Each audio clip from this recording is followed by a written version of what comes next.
So far, I think the winter 2020 season's been one exhilarating ride with a lot of nice shows showing us that no matter the season of the year, anime's just getting better and better. Now, with that out of the way, I'd like to take this time to look ahead. In a few weeks, the spring 2020 anime season will officially start, and as early as now, I'd like to introduce some of the shows that I find interesting from that season. From what I can see, these are some of the shows that many people are anticipating, and I'm sure you might be able to find something you'd like somewhere down the line. For now, we leave the current anime season and head forward, fast forward a few months into spring 2020.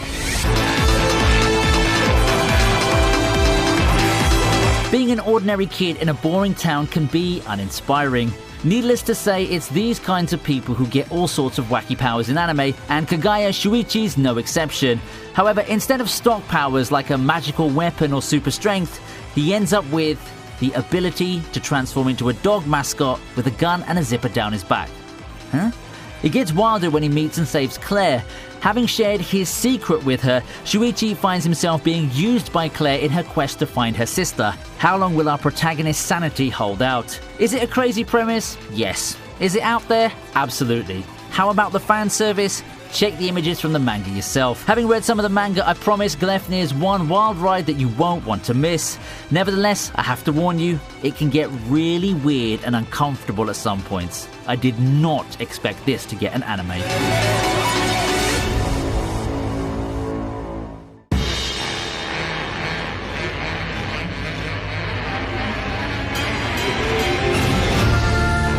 Appare Ranman sees the awkward Sorano Appare and Samurai Ishiki Kosame teaming up. Broke and trapped in America, the two enter the Trans-America Wild Race. With nothing to lose, they rush through America in their steam-powered car, enticed by the prize money that's promised to the winner of the race. Going from LA to New York may seem impossible, but when geniuses team up, nothing, not bandits, rivals, or challenges the unforgiving land of America can throw at them, can stop them. With Appare Ranman being an anime original project, we can only wait and see if PA Works will knock it out of the park. From the trailer, the series seems fun and crazy, and I think this could be the sleeper hit of the season. Took them long enough to animate Steel Ball Run.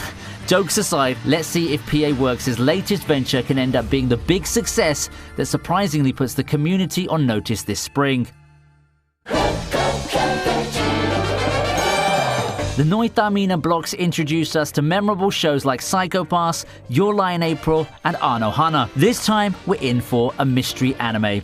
Fugo Keiji Balance Unlimited is the adaptation of a mystery novel about two detectives. The materialistic Daisuke, who finds himself completely appalled by his partner Haru's attitude. Then again, as they say, opposites attract and make the best combination. As mysteries unfold, the detectives, in spite of their contrasting personalities, must work together to solve them. Given that Cloverworks, the one behind Babylonia and The Promised Neverland, are handling this, I expect some tip-top designs and animation. With the recent resurgence of mystery anime, let's see if Fugo Keiji Balance Unlimited can help continue the momentum and lead a boom in the genre.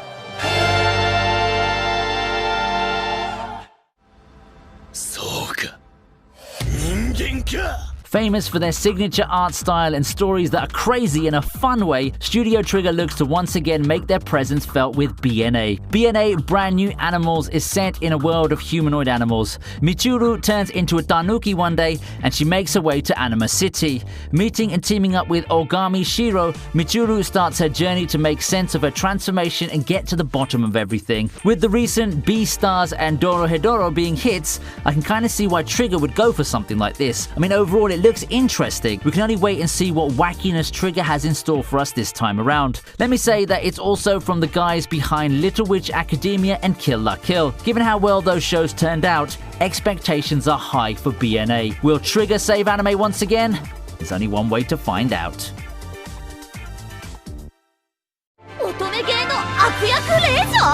And just like that, isekai once again finds a way to reinvent itself. You see, the reason why the genres continue to thrive is that it manages to get very creative with every little area it can. For all the notorious derivativeness the genre has, closer inspection helps you conclude that while we may have numerous clones of Shield Hero, each clone has a distinctive charm point that draws in fans from all directions. Otame Game no Hametsu takes things a bit differently. Instead of being sent to another world as a chosen one or a hero, our protagonist finds herself herself reincarnated into a villainess. Yep, dying sent her to the world of her favorite game, Fortune Lover. Now, harnessing her knowledge of games and possible routes, Katarina Kleist looks to find contentment for herself. Will she be able to avoid certain doom and find her happy ending? I mean, come to think of it, why hasn't anyone thought of this before? Having the protagonist reincarnated as a villainess seems out of the left field, yet ingenious at the same time.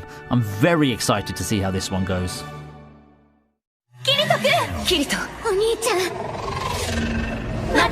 I can't believe they did this. War of Underworld, the grand finale of Sword Art Online's Alicization arc, aired several months ago, then they suddenly split it into two. Yep, the split core got divided into an extra split core, leaving us with another cliffhanger during the Christmas season. Amazing. This time the billing of this batch being the grand finale is no joke, just like the rest of the war. After dazzling us with their creative abilities and featured fights, most of the Integrity Knights now take a back seat as the OG crew come in. Prepare to see more of Asuna, Lifa, Sinon and the rest of the gang in action as they race against time to save Kirito and fend off the forces of the Dark Territory. SAO fans, rejoice. Your epic finale has come and you won't have to wait too long for the glorious return of the Black Swordsman.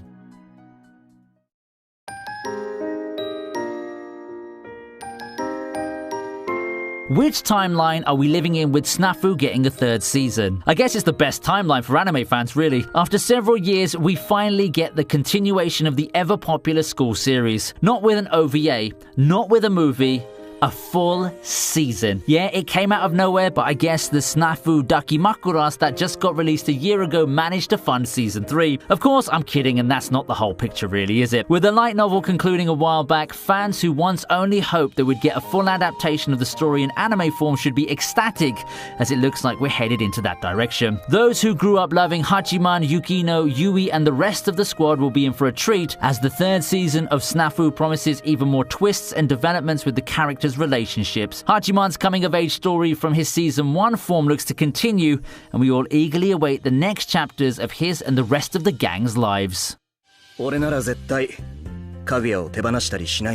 If you've been watching my recent videos, it's no surprise that I'm a big fan of Kaguya-sama Love is War. A fun and extremely entertaining series given the unique, simple premise. It was one of the most popular shows of the past year. Looks like the anime gods have given us all a gift in advance with the announcement of the second season of the hit romantic comedy. It's a good thing they didn't pull an Attack on Titan and make us wait half a decade before the inevitable sequel. We won't have to wait that long to see more of Kaguya, Mayuki, and Chika. The hilarious misadventures of the trio continue. Will we finally see a confession and a victor in the crazy war of love? You just have to wait and see.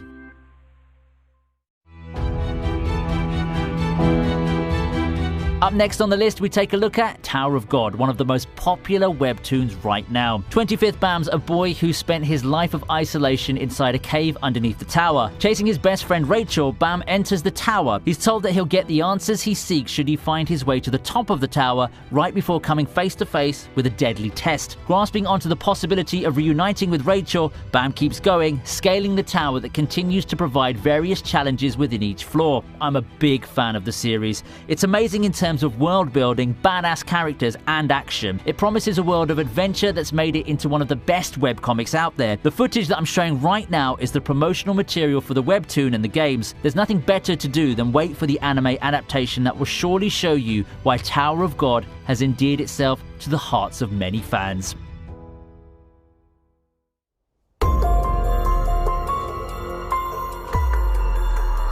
The suffering continues and Subaru is back at it with his dark misadventures in another world. Back in 2016, Re:Zero was the biggest hit in town, capturing the hearts of many as one of the darker and more cynical isekai series that took the world by storm. To this day, I still think it's arguably one of the best isekai series that's reached the mainstream. I think the first season left off in a pretty decent place, but we all agree that the story must continue in some form. This season, Subaru's fight remains unfinished as more members of the Sin Archbishop lurk in the horizon. Recruiting the help of the newfound allies from the fight battle against Betelgeuse, Subaru and Emilio prepare to fight the next major battle in their journey. Wait, did I just go without mentioning Rem, the most popular character and everyone's waifu half a decade ago?